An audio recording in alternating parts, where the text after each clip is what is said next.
Nuit d'échauffourée avant-hier soir à Fort-de-France, à l'origine de cette flambée de violence, la fermeture d'une épicerie-bar à Sainte-Thérèse, établissement de proximité qui faisait souvent crédit à une population présentée comme étant déshéritée. Bonjour Catherine Conconne. Bonjour Maurice Violton, bonjour aux auditeurs de Martinique Première. Maire adjointe de la ville de Fort-de-France, en charge de la sécurité. On vous a entendu hier matin sur nos antennes, Madame Conconne. On vous a entendu dans un aveu d'impuissance face à ces problèmes de violence. Personne n'a la solution. Dites-vous, cela peut faire froid dans le dos. Non, j'ai surtout dit que personne n'a la solution tout seul.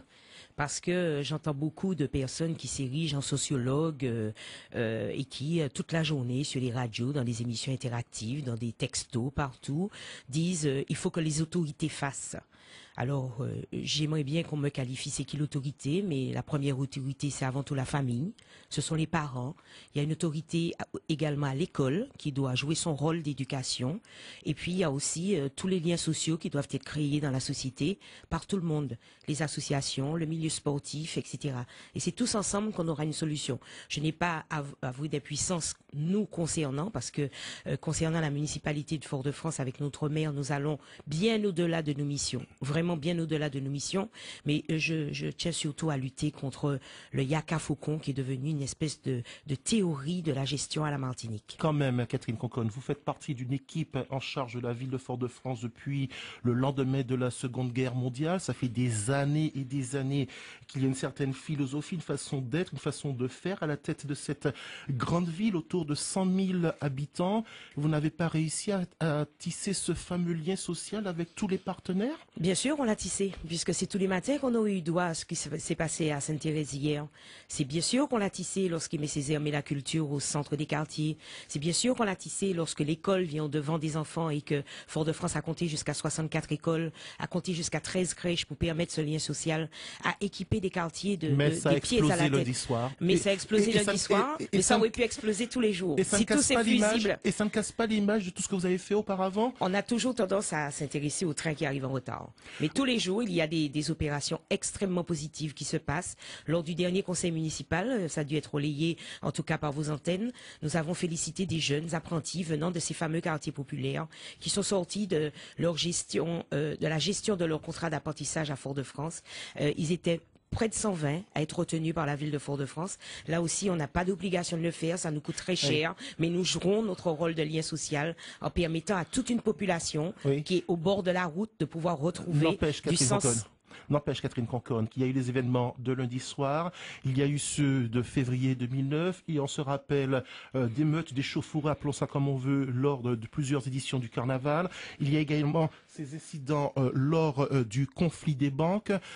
Ça fait quand même événements qui se répètent, avec chaque fois les mêmes arguments qui reviennent. Un journaliste comme vous, Maurice Violton, j'espère, ne fait pas de copier-coller avec ce qui s'est passé en février 2009. Non. On n'est pas du tout dans le même contexte. On assiste tout simplement à des glissements de personnes issues de certains quartiers qui, entendant qu'il se passe quelque chose, arrivent et cassent.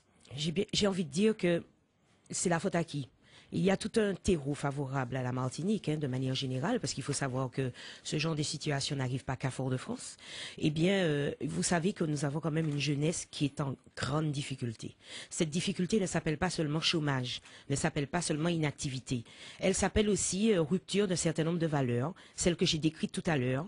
Il y a, on constate qu'en amont, il y a des ruptures dans le milieu familial, il y a des ruptures dans le milieu de l'éducation, il y a des enfants qui quittent très tôt l'école et qui se retrouvent dans la rue. Alors pourquoi vit-on cette situation, Madame Conconne? Vous avez quand même sorti des conclusions de tous ces événements passés, ceux que nous avons cités précédemment.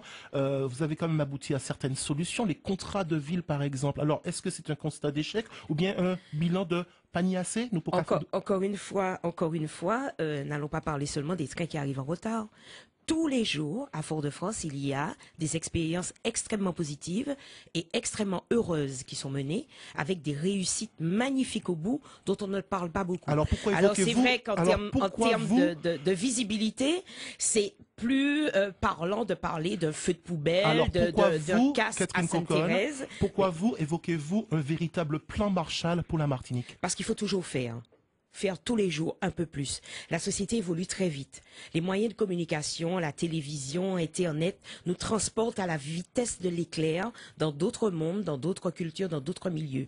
Les choses vont extrêmement vite. Le temps des années 50, le temps des années 60 n'est pas le temps du 21e siècle. On vit en accéléré et aujourd'hui, tous élus confondus, nous devons tous les matins nous remettre à l'ouvrage et voir comment on peut répondre à un contexte qui est né hier, qui est né avant-hier, qui est né il y a une semaine, qui est né il y a un mois. Alors, qui doit mettre sur pied ce plan Marshall? On rappelle quand même que la ville de Fort-de-France, autour de 100 000 habitants, c'est votre formation politique qui en est à la tête. Vous faites partie d'un ensemble pour une Martinique nouvelle, qui dirige 2 grosses collectivités, le département et la région. Vous êtes à la tête de 3 grosses communes et 3 plus grosses villes de la Martinique, au sein de la CACEM. Qu'est-ce que vous attendez? Eh bien, mais ça y est, tout est en place, Monsieur Bouilloton. Encore une fois, ne faites pas d'un événement qui s'est passé lundi soir un cas d'école. C'est vous qui l'évoquez en ces termes. Et que vous parlez d'une espèce de théorie qui serait une théorie de l'échec chronique de toute espèce de politique.